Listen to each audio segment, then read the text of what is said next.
All right, here we go. WNBA's officials expose blatantly cheating for Asia Wilson. I mean, this is blatant cheating. Breanna Stewart pissed off about it after the game, and she was There's a moment buried in what happened in Portland on Friday night that almost nobody caught in real time. Something so strange, so perfectly absurd, that it actually tells you everything you need to know about where Caitlin Clark's game has landed. Stephanie White, the head coach of the Indiana Fever, didn't realize her franchise player had just put up a triple-double until the entire team was already back in the locker room. Think about that for a second. Not during the game. Not in the final minute when the numbers started to add up. She found out after it was completely over. One of the most complete performances of the entire season happened right in front of her, and it slipped past her until the stat sheet was locked in and everyone was already walking off the court. That's not a criticism of White. It's actually the opposite. It's a sign of how seamlessly these historic performances have woven themselves into what Clark does now.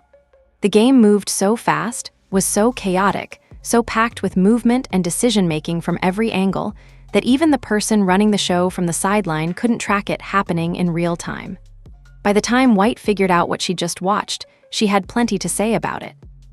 And what she said reveals something crucial about how this coach and player relationship actually works. Indiana beat Portland 112-98 on the road at the Moda Center. And on the surface, it looked like another solid victory for a team that's been rolling through the second half of the season. But buried in that win was a detail so specific, so revealing about the state of modern basketball and how fast the game has become, that it almost deserves its own investigation. Stephanie White, running one of the most organized, detail-oriented coaching staffs in the WNBA, missed a triple-double happening right in front of her. Not metaphorically. Literally, she didn't clock it until everyone was off the floor. When you really sit with that fact, it starts to explain something fundamental about how this Fever team operates. This isn't a squad that relies on one player carrying the load while everyone else watches and cheers. This is a team where the ball moves so quickly, where decision-making happens so fluidly, where every player is engaged in almost every possession, that even someone whose job it is to watch every movement can lose track of individual stat lines in the chaos of the actual game. White had to trust her systems, trust her players, and focus on the big picture. Team spacing, defensive rotations, momentum shifts, rather than keep a running tally of assists and rebounds. That trust matters. It speaks to a coaching relationship that's clearly evolved beyond the early days of figuring each other out. When White first took over the Fever, she had to establish credibility with Clark. She had to earn the kind of respect that a generational talent demands from the person asking her to buy into a system. White came in with a track record from her time with the Connecticut Sun, a reputation for building disciplined, structured basketball through direct communication and an unwillingness to let anyone, including superstars, get comfortable. That approach could have clashed with someone of Clark's intensity and drive. Instead, it seems to have clicked because both of them operate from the same fundamental place, a relentless, almost obsessive need to compete and improve. The triple-double that White missed came in the closing seconds of the game when Clark dished out her 10th assist on a layup by Michaela Timpson, sealing the numbers in the most dramatic possible way. Not during a blowout, not when the game was already decided. In the final moments of a contest that Portland had clawed back into at one point, threatening to make things uncomfortably close. That timing matters because it shows Clark wasn't padding stats in garbage time or inflating numbers against a defense that had already given up. She was generating her triple-double in the context of an actual competitive basketball game where every possession mattered, and the outcome was still genuinely in question for stretches. The way White described the performance afterward is revealing. She didn't just praise Clark for the numbers. She said something more thoughtful. She talked about how Clark can affect a game in ways that don't always show up in a box score. How she scores at will, but also orchestrates everything around her. How the impact spreads out across the roster because of her presence and decision-making. But then, and this is the crucial part, White immediately pivoted to what still needs work. She pointed out that the next step for Clark is continuing to develop as a defensive rebounder. Improvement mixed with appreciation delivered in the same breath. That's not how every coach operates after a big win. A lot of coaches would just ride the high, praise the performance, maybe crack a joke about not noticing the triple-double themselves. White did something different. She used the moment to reinforce her coaching philosophy, which is that excellence is never finished. There's always a next level. There's always something to add, something to refine, something that needs to get tighter. Coming from any other coach, that might feel cold or like she was diminishing what Clark had just accomplished. But it clearly lands differently with Clark because she said in the past that her own coaching staff pushes her toward the same relentless improvement. She expects it. She wants it. She'd probably be disappointed if White just accepted where she was and stopped challenging her to grow. This is the foundation of their relationship. It's not built on flattery or on allowing either of them to coast on past accomplishments.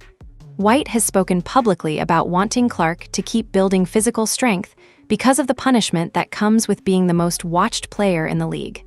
Night after night, different defenses throwing different looks at her. White talks about things like center of gravity, about time under tension in the weight room, about the physical toll of carrying that kind of attention on the court. These aren't abstract coaching points. They're specific, tactical, grounded in what White believes will help Clark's game evolve and help the team compete at the highest level when it matters most. And coming off a back injury that had shortened Clark's season and limited her chances to add more triple-doubles, that particular performance in Portland carried extra weight. This wasn't just historic production from a healthy player in rhythm. This was a player who dealt with physical setbacks finding her way back to signature performances. That's where resilience and talent intersect. White saw that intersection and appreciated it while simultaneously refusing to let Clark think the job was done. That's the strange detail underneath all of this. White's comment about the triple-double she didn't notice reveals a coaching relationship where individual stats have become almost secondary to the team's overall execution and rhythm. Caitlin Clark finished the night in Portland with 26 points, 10 rebounds, and 10 assists in 34 minutes of playing time. Those numbers alone put her in genuinely rare company in WNBA history, but they don't actually tell you how efficiently she generated them or how they distributed across the entire game.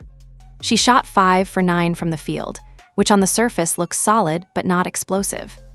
The real story was at the free throw line, where she went 14 for 17, a near-perfect conversion rate that suggests Portland's defense was fouling her repeatedly because they couldn't stop her any other way.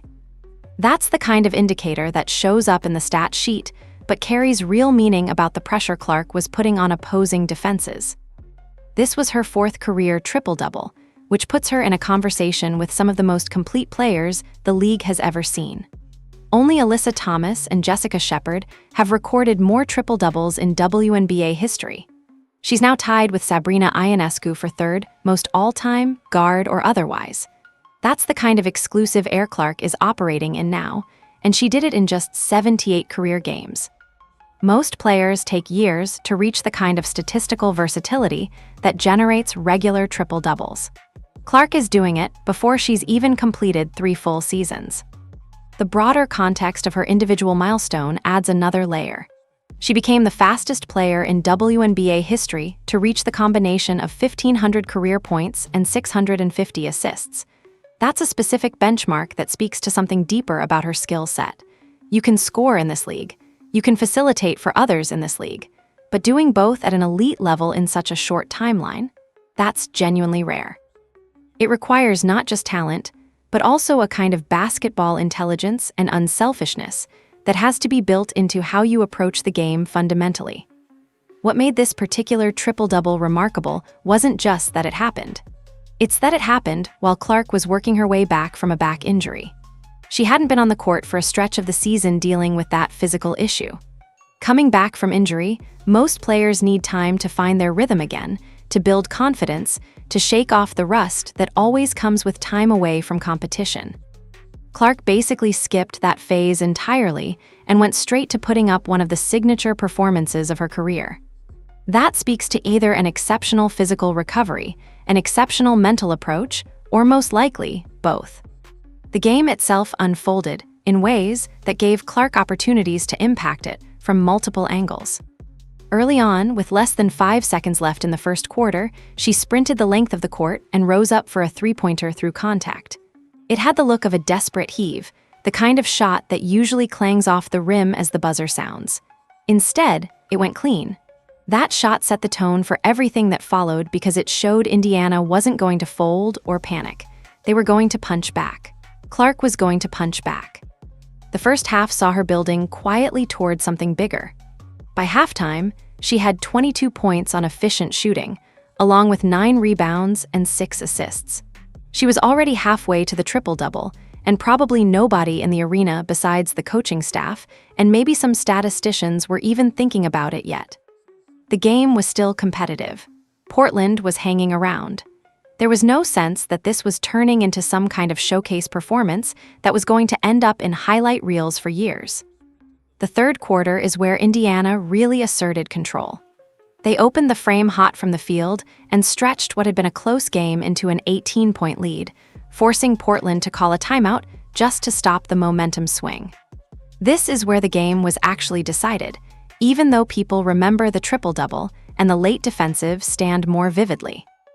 When you're trying to understand what made Clark's night special, you have to remember that most of her damage came in a context where the outcome was still genuinely competitive for long stretches.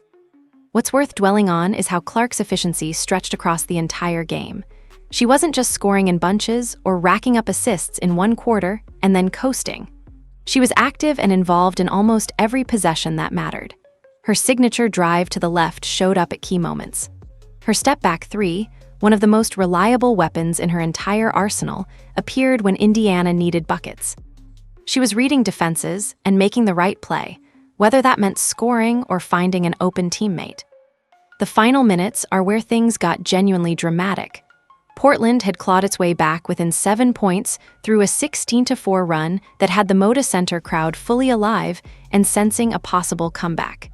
Then things got interesting. Kelsey Mitchell, Clark's backcourt partner and someone putting up monster numbers of her own this season, was whistled for an offensive foul. That would have been a turnover, momentum to Portland, exactly what they needed. Stephanie White called for a coach's challenge immediately. It was a gamble in a tight moment, the kind of decision that defines a coach's night just as much as any player's stat line.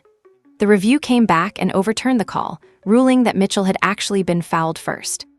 Mitchell made both free throws, Indiana settled back down, and Portland's rally deflated almost as quickly as it had built up.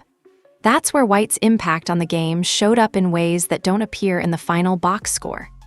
To understand just how significant this fourth triple-double is, you have to look back at the first three because each one marked its own piece of basketball history. They're not just 4 similar nights strung together.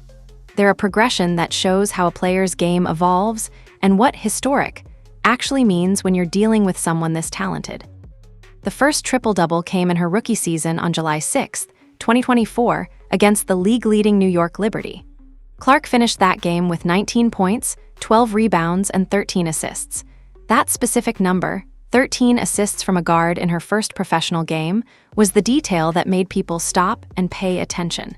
She became the first rookie in WNBA history to ever record a triple-double. Let that sink in. The WNBA had been operating for more than 20 years at that point. Generations of talented guards had come through the league, and none of them had managed to put up a triple-double in their rookie season. Clark did it against the best team in the league at the time, and Indiana actually pulled off a comeback win that afternoon. She hit the milestone with a rebound early in the fourth quarter, and the timing was crucial because it came in a game where the Fever needed everything she could give them to compete. That first one came with an asterisk of sorts, not a negative one, but more of an asterisk of novelty. The basketball world was excited because they were watching something they'd never seen before. A rookie doing this. A young player breaking a record that had stood since the league existed. The conversation was centered around the historic nature of the accomplishment and what it meant for Clark's trajectory. Less than 2 months later, on September 4, 2024, she did it again. 24 points, 10 rebounds, and 10 assists in a win over the Los Angeles Sparks. By recording her second triple-double in a single season, she became the only rookie ever to accomplish that. The novelty was still there, but something had shifted. This wasn't a one-time fluke or a once-in-a-career kind of thing. This was a pattern emerging. You could start to see the outline of something sustained rather than something accidental. Then came the third one, and this is where the narrative genuinely shifted from remarkable to predictable in the best possible way. On May 17, 2025, in her very first game of her sophomore season, Clark recorded a triple-double against the Chicago Sky. 20 points, 10 rebounds, 10 assists along with 4 blocks, a career high at that point, and 2 steals. She did this in a game where the focus should have been on the team adjusting to a new season, new rotations, new strategies coming out of the offseason. Instead, Clark immediately announced that nothing had changed. She was still the same force. That third triple-double tied her with Candace Parker for third most in league history at the time. And it took her just 41 career games to get there. Most players take entire careers to reach that kind of company. Some players never get there at all. Clark was approaching it like she was just marking off boxes on a checklist. The pace was almost unbelievable. Even more interesting was how Clark herself responded to the milestone. She downplayed the individual numbers in her post-game comments, saying afterward that her coaching staff had been pushing her to become a better defender in every practice. She talked about how she still felt she had plenty of room left to improve. That response is important because it reveals something about her mentality that separates her from other players who might put up similar numbers and feel satisfied. Clark looked at 19 points, 14 assists, and 4 blocks and thought about what was missing.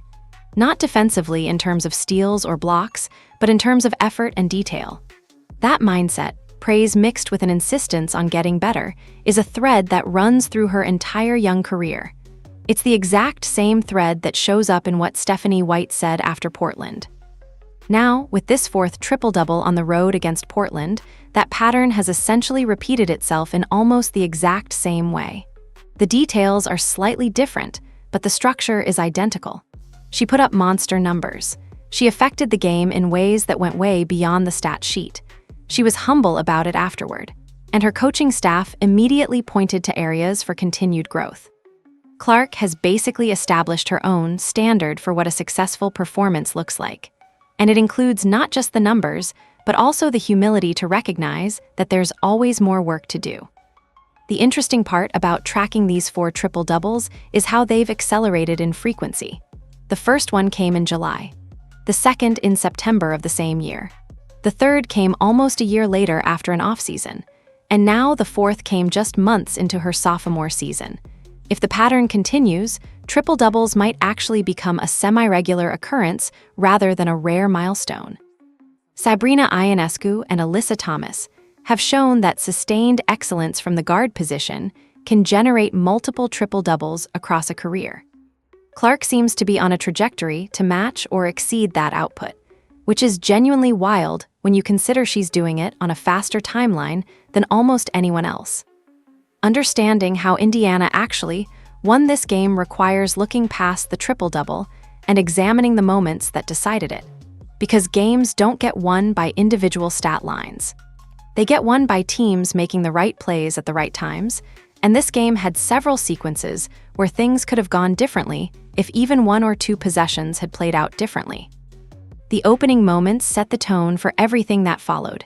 With less than 5 seconds left in the first quarter, Clark sprinted the length of the floor in transition. Portland's defense hadn't quite reset. The coverage was scrambled. Clark elevated and hoisted a three-pointer through contact, and it went clean. That shot looked desperate in real time, the kind of heave that usually clangs off the rim as the buzzer sounds. Instead, it swished through, and Indiana closed the quarter with a 2-point lead. More importantly, they sent a message. We're not going to panic. We're not going to feel the pressure of playing on the road. We're going to be aggressive. The first half remained competitive because Portland didn't fold. Emily Engsler found a rhythm for the Trail Blazers, and they kept things tied at around the 5-minute mark before halftime. But Indiana's response was consistent. They matched Portland punch for punch, and the difference was that they had more punches to throw. By the time the halftime break came, Indiana had built a workable lead, and Clark's efficiency from all 3 levels of the floor. The paint, the mid-range, the 3-point line, showed that Portland's defense didn't have a reliable answer. The third quarter is really where the game got decided, even though people remember the closing moments more vividly. Indiana opened the frame on an absolute hot shooting stretch. Their spacing was perfect. Their ball movement was crisp. They were attacking Portland's defense from every angle, and the Trail Blazers just couldn't keep up with the pace and precision. That's when Indiana stretched what had been close into an 18-point lead, forcing Portland to call a timeout just to stop the bleeding. When you're up by 18 points in the third quarter, the game is essentially decided unless something truly catastrophic happens. But Portland didn't accept that. Around the 3-minute mark, they started to claw back. A 16-4 run over a short stretch brought them back within 7 points. The Moda Center crowd, which had gone quiet during Indiana's third quarter surge, suddenly came back alive. You could feel the momentum shift. Portland sensed a window. Their defense was tightening. Their offense was flowing. This was their moment to get back into it. Then came the moment that Stephanie White will probably talk about as much as Clark's triple-double when she reviews this game. Kelsey Mitchell was whistled for an offensive foul, a call that would have handed the ball back to Portland right when they had the most momentum. White didn't hesitate. She called for a coach's challenge immediately. That's a gamble in a tight moment, the kind of decision that can define a coach's entire night just as much as any player's stat line. If the challenge fails, you're out of timeouts, you're down on the sideline without a safety net, and the momentum is firmly with Portland heading into the final stretch. The review came back, and the call was overturned. Mitchell had indeed been fouled first on the play. She made both free throws from the line. Indiana got a bucket when they desperately needed one to steady the ship. Portland's rally lost its air almost as quickly as it had built up. That's coaching. That's making the right decision at the moment it matters most. Stephanie White didn't need to see triple-doubles or track assists. She needed to recognize a pivotal moment in the game and have the confidence to challenge it. From that point forward, Indiana never really gave Portland another chance to get closer. The Fever settled down. They returned to their efficient offensive system. They made the plays that needed to be made. The game wound down with Indiana in control, and by the time Clark dished out her 10th assist in the closing seconds, the outcome was no longer in doubt. It's worth noting that this was Kelsey Mitchell, matching Clark's 26 points on the night, and her performance extended a streak of her own. She's now on a 13-game streak, scoring 20 points or more, which ties her with Diana Taurasi for the second longest such streak in WNBA history. Mitchell's night almost got overshadowed by the triple-double conversation, but she was genuinely tremendous. Monique Billings chipped in 15 points off the bench. The Fever's balance across the roster was as much a part of the win as any individual number. This wasn't a team that leaned on one player to carry the entire night. It was a deep group clicking at the same time, with Clark's fingerprints on almost every possession that mattered. When you look at Portland, they had their moments. They made their runs, their defense applied pressure in stretches, but they never had enough depth or balance to sustain anything for long. Indiana's roster construction, built around Clark but not dependent solely on her, proved to be the difference. That's the broader story underneath the triple-double. That's what Stephanie White has actually built here. When you really examine the composition of this Indiana Fever roster, you start to understand why a win over Portland in midseason carries more weight than a standard box score suggests. This team wasn't constructed around Clark in the traditional sense of building everything else as secondary support. It was built with Clark as the centerpiece, but designed to function as an actual balanced basketball team where multiple players can step up on any given night. Alongside Clark, Kelsey Mitchell has become one of the most consistent scorers in the entire league. Her 13-game streak of 20-plus point games is nearly historic. She's the second longest active streak in WNBA history, and she's doing it while playing alongside the league's best player. That could create tension or create a situation where one of them has to sacrifice. Instead, Mitchell and Clark have found a way to both thrive, because the offense is constructed to involve both of them without either one feeling like they're taking a backseat. Aaliyah Boston, who's been with the Fever through the franchise's darkest stretches, contributes in ways that don't always light up the box score, but matter enormously in how the team functions. She scored the Fever's first points in the Portland game, except for a three-pointer from Lexi Hull, which Boston herself assisted on. That's the kind of detail that shows how the offense flows through multiple people. It's not just Clark creating and everyone else catching.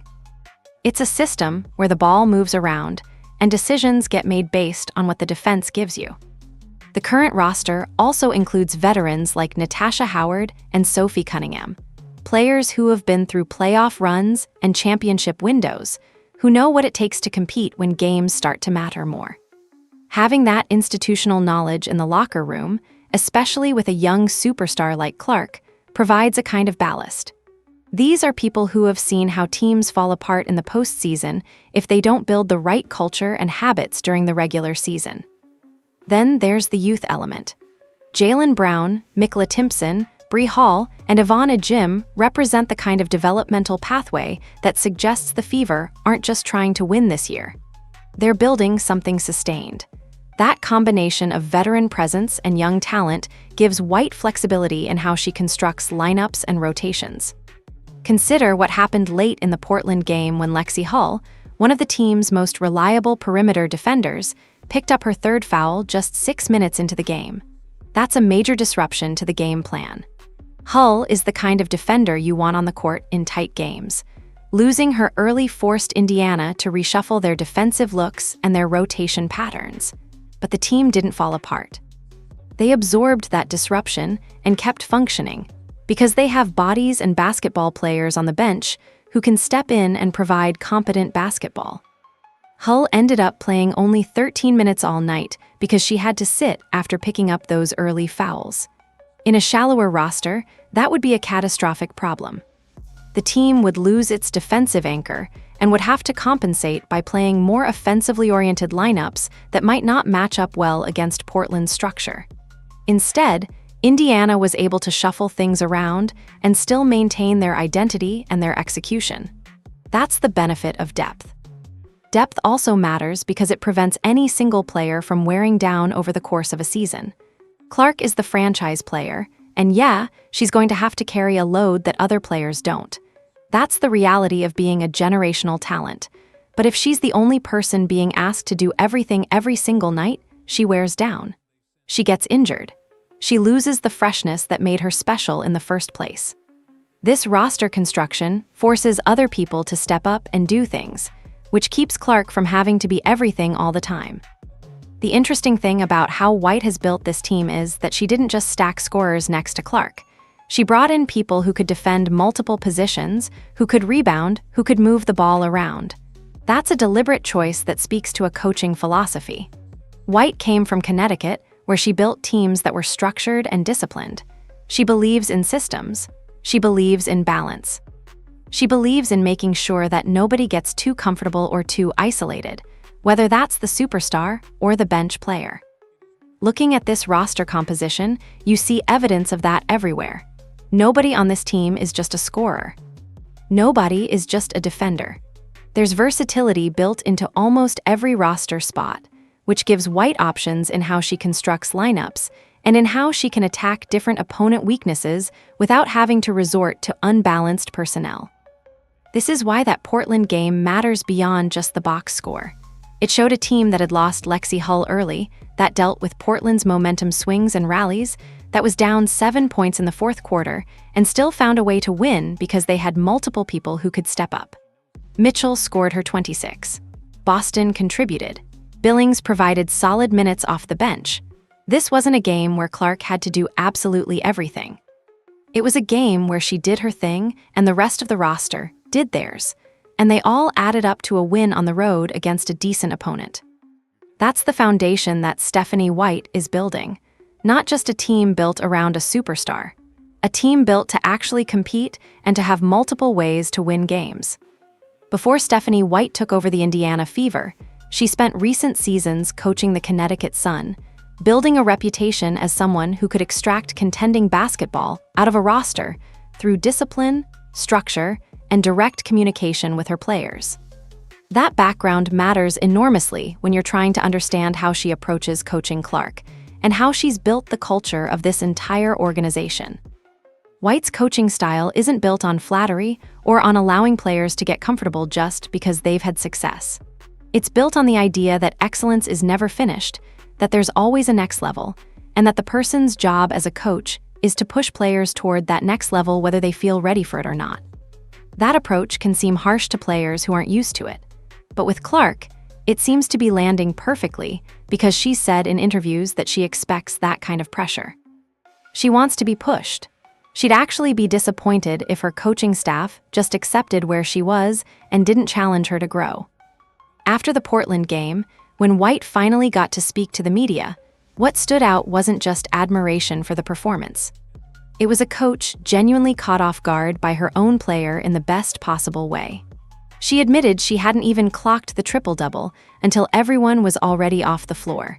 And she said it was an especially impressive effort from Clark that particular night, given that she was coming back from injury.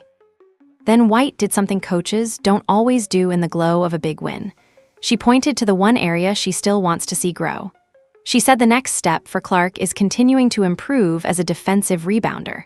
That's such a specific, pointed note to deliver right after someone puts up a triple-double. Most coaches would just talk about how great the performance was and how great the player is.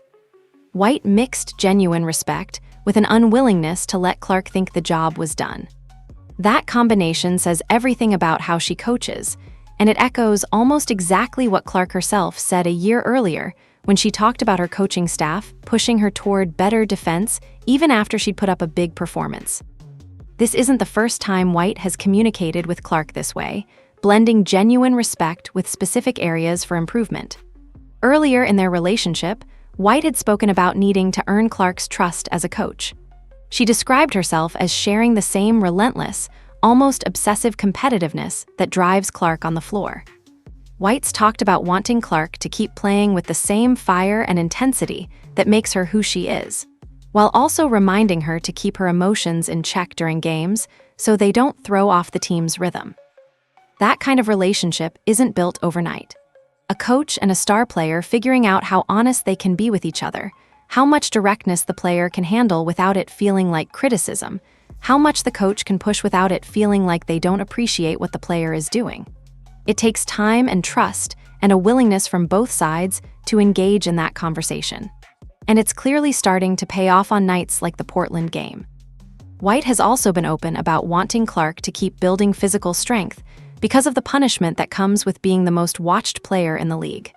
Night after night, different defenses throwing something new at her, trying different looks, testing her in different ways. The wear and tear of that kind of attention can break down even elite athletes if they're not physically prepared to handle it. White's talked about the importance of a lower center of gravity, about time under tension in the weight room, about the physical toll of carrying that kind of attention on the floor. A performance like Portland, coming off a back injury, is as much a signal of resilience as it is of raw talent. Clark wasn't supposed to come back and immediately put up a triple-double. She wasn't supposed to impact the game at such a high level so quickly after dealing with that kind of physical issue. The fact that she did speaks to how serious she is about her own development and about her commitment to the team's mission. White has a player in Clark who seems to respond to the kind of coaching she's providing. Clark could easily coast on her talent. She could rest on the fact that she's already put up 4 triple-doubles and hold a place in the record books. Instead, she's focused on getting better at things like defensive rebounding and defensive intensity. That's not something she's being forced to do. That's something she's chosen to embrace because of how White coaches her. The broader arc of their relationship is genuinely interesting from a coaching perspective. White isn't trying to remake Clark into something she isn't. She's not trying to make her more defensive or less aggressive or less of a shooter. She's trying to add elements to what Clark already does so that she becomes an even more complete player. That's coaching at the highest level. That's taking a generational talent and figuring out how to push them just far enough that they keep improving without pushing so hard that you lose them. And if the pattern of how White has handled this relationship continues, if the direct communication and the combination of appreciation and specific feedback keeps working, then what Clark does next probably won't be limited to the WNBA. That's not overstatement. That's just what happens when elite talent meets elite coaching in a situation where both sides trust each other enough to be honest. Before Caitlin Clark arrived at the Fever as the top overall pick in the 2024 draft, Indiana had been living through one of the longest playoff droughts in the entire WNBA. We're not talking about a year or two. We're talking about nearly a decade without qualifying for postseason basketball.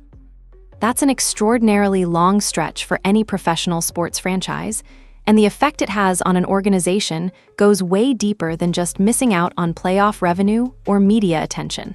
It affects the entire culture. It affects how players view the franchise. It affects whether talented players actually want to come there. The Fever were basically an afterthought. They weren't part of the conversation when people talked about the league's powerhouses. They weren't getting the media coverage or the sponsorship attention. They were just a team that existed in the WNBA, and most fans outside Indianapolis weren't thinking about them very much at all.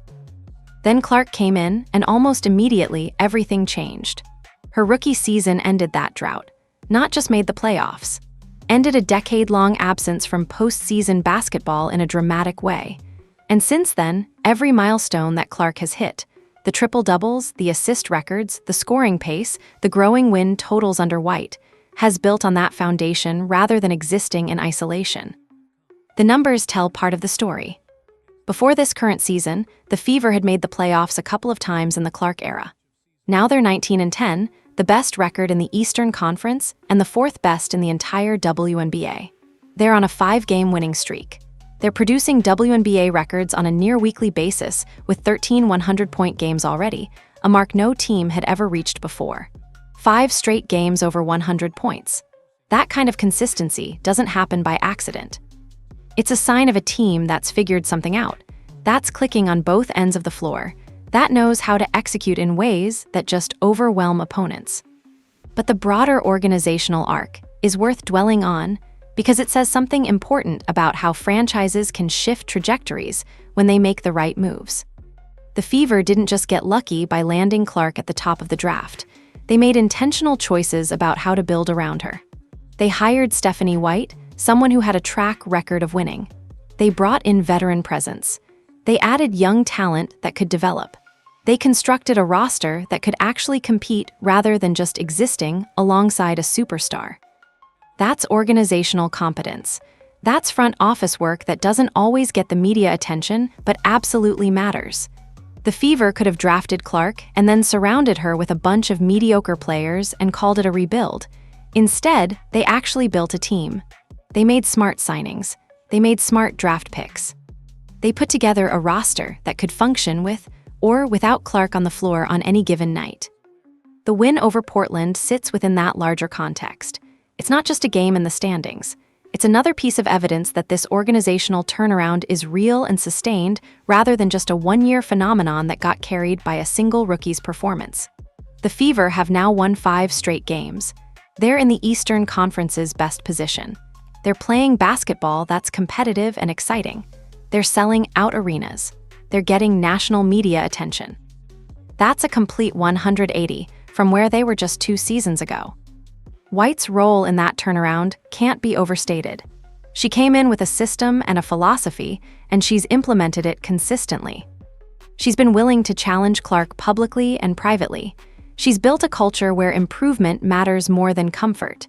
She's constructed lineups and rotations that play to the team's strengths while also pushing players to develop new skills. That's coaching. That's leadership. That's the kind of thing that turns a franchise around. Looking back at that decade-long drought, you see a team that had lost its way. It had struggled to attract talent. It had struggled to develop young players. It had struggled to build a winning culture. The organization needed a reset, and they got one with Clark and with White. Now, less than 2 seasons into that reset, they're one of the most interesting teams in the league to watch. Every triple-double, every 100-point game, every win on the road at a place like Portland is evidence that the organizational turnaround is working. These aren't isolated performances by a single great player. They're the result of intentional roster construction, thoughtful coaching, and a culture that's been built to support sustained excellence. The win over Portland matters because it adds another data point to a larger narrative. The Fever beat a decent opponent on the road while dealing with the loss of a key defender in Hull. They had to adjust their game plan. They had to respond to Portland's momentum swings. They had to win a competitive basketball game against a team trying to implement their own system and execute their own offense. And they did it convincingly, 112-98, with balance across the roster and execution at the critical moments. That's not luck. That's not one player carrying the load. That's an organization that's figured out how to build a winning basketball team. There's been a fascinating evolution in how people talk about Caitlin Clark and her performances over the course of just 3 seasons.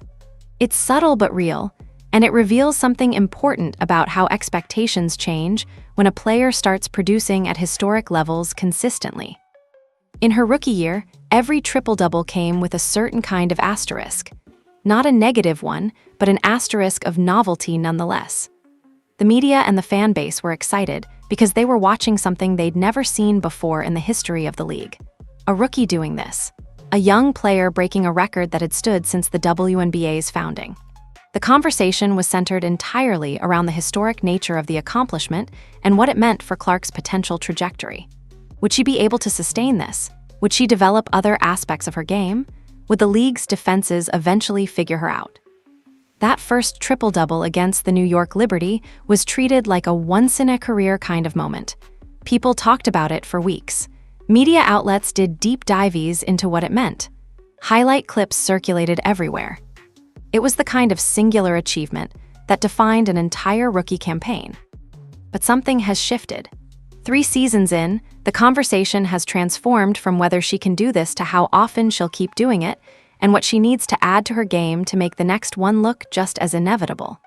That's a fundamental change in how people perceive her performance. A triple-double used to be a career milestone. Teams circled games and celebrated for weeks when one of their players recorded one. For Clark, it's becoming almost routine. One more entry in a stat sheet that keeps rewriting what's considered normal for a guard in her 3rd season. The Portland game exemplifies that shift perfectly. Stephanie White didn't even realize it happened until after the game. Not because she wasn't paying attention, but because triple-doubles have become so woven into the fabric of what Clark does that they don't stand out as isolated fireworks anymore.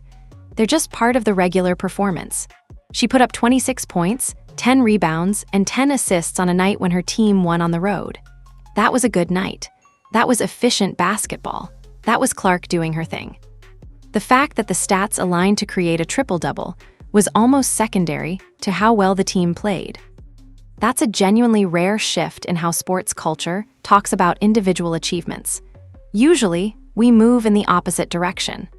As players age and accumulate accolades, their individual performances start to feel more impressive because we understand the context better.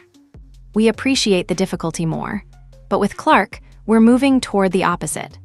Individual performances are starting to feel less remarkable, not because they've gotten worse, but because they've become so consistent that our baseline expectations have shifted. Think about what happened to Sabrina Ionescu or to Alyssa Thomas in terms of how their triple-doubles are covered. When they record one, it still gets significant attention because it's not something that happens every other week. But Clark is on a pace where she might record multiple triple-doubles every few months. The urgency and excitement around each one has diminished not because the performances are less impressive, but because they're becoming more frequent. That shift in expectations is actually a mark of how dominant she's been. It's hard to overstate how rare it is for a player to perform at such a consistently high level that historic achievements start to feel routine. Most players have 1 or 2 moments in their careers that define them. Clark seems to be adding one every few months. The media narrative has shifted accordingly. In her rookie year, the question was, can Clark do this? Now the question is, what will Clark do next? It's a subtle but meaningful change. It suggests that people have moved past questioning her ability and have started looking forward to what new benchmarks she'll set. Stephanie White's response to the Portland game is a perfect example of that shift. She could have celebrated the triple-double as if it were some rare, once-in-a-season kind of thing. Instead, she acknowledged it almost in passing and immediately moved to the next thing Clark needs to work on. That's how you talk about a player when their elite performances have become expected. Looking at the bigger picture, the timing of this shift is interesting. It's happened in less than 3 seasons, which is extraordinarily fast. Most players take much longer to reach that kind of baseline of expectation. Some never do. But Clark got there remarkably quickly, which says something about both the level of her talent and about how dramatically she's changed how people perceive the guard position in women's basketball. What comes next is the really interesting question. If triple-doubles become routine, what's the next milestone that defines her career? Is it playoff success? Is it championship-level performances? Is it adding entirely new dimensions to her game that people didn't know she had? Right now, people are still trying to figure out what her ceiling actually is because she keeps pushing higher. The Portland game was a triple-double, sure, but it was also something else. It was evidence of a player whose performances have become so consistent that we're starting to measure her not against other players in the league, but against her own standard of excellence. That's the rarest kind of expectation to set for yourself, and so far, she's been meeting it. There's a recurring pattern in what happened in Portland that extends far beyond a single triple-double or a single win. Stephanie White's comment about not realizing Clark had just recorded a triple-double until everyone was off the floor isn't just a cute anecdote. It's a window into how completely this player has woven herself into the fabric of what her team does. Historic performances aren't standing out as isolated moments anymore. They're becoming part of the regular flow. The Fever beat Portland convincingly with balance across the roster and execution at critical moments.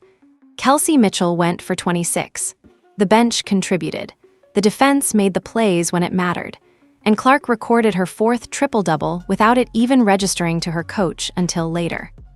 That's not a criticism of White. It's actually the opposite. It's a sign of a team so well-constructed, so well-coached, that even the most remarkable individual performances are just part of the rhythm. Indiana is 19-10, sitting atop the Eastern Conference. They've got 5 straight wins. They're producing WNBA records that no other team has ever touched. And if the trajectory continues, if this team keeps clicking on both ends, then Portland was just one chapter in a story that's still being written. The question isn't whether Clark can keep doing this. The question is what comes next, and how far this version of the Fever can actually go. There's still a long stretch of season left. More road trips, more momentum swings, more moments where a single possession could shift everything. But if the pattern from Portland holds, this team is genuinely hard to stop right now. Built on speed, depth, and a superstar who keeps finding new gears even after dealing with injury. That's not just a team to watch. That's a team that could actually change the way women's basketball thinks about what's possible.